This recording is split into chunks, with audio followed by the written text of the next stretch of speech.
these poems look pretty normal to me. Paano niyo bang nasabi na may kakaiba dito sa mga poems na sinabit niya? Yes, Lori, it looks normal. Pero ni minsan kasi, hindi nagsulat si Camille ng romantic poems. And our theme at the time is patriotism and horror.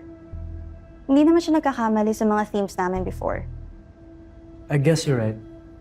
SOS message tong pinadala ng writer niya. And she needs saving desperately. So tama yung hinala namin? Wait, Al, paano mo nasabing SOS message to? Sa unang tingin, mukha siyang ordinaryong tula. And pwede na nagkamali yung writer niya sa pag-send. Pero ang totoo, hindi siya nagkamali. Sinadya niya send to sa inyo para magpadala ng hidden message.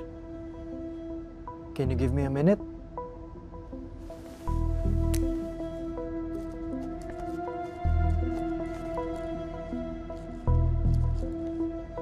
Familiar ba kayo sa types ng rhyme schemes? Patulad nung Petrarchan sonnet. Yes. Napag-aralan namin yun nung high school sa English class.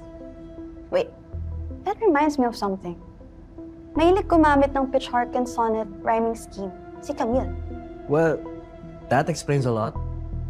May ginamit siyang technique, hoping na maintindihan niyo yung message na pinadala niya. May sinusundang scheme ang Petrarchan sonnet. Same rhymes, same letters, same words.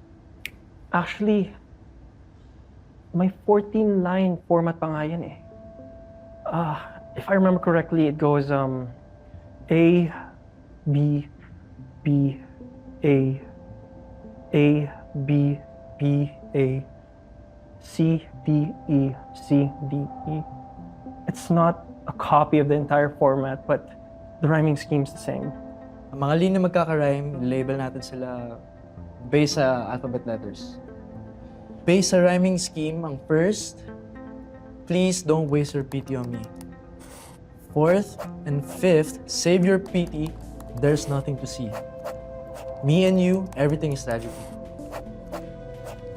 At ang eighth line, lahat ng lines na ito magkaka-rhyme, so ililabel natin sila bilang A. Second, third, sixth, and seventh line, yan ang mga magkaka-rhyme, so ililabel ko sila bilang letter B. Ngayong alam na natin ng rhyming scheme, ang next clue natin ay yung title ng dalawang tula. And now, these are the most obvious clues. Searching for A means, lahat ng under ng lines ng A scheme, yun ang titignan natin. At ang next naman, the first word, lahat ng first word dito sa lines na to, yun ang titignan natin.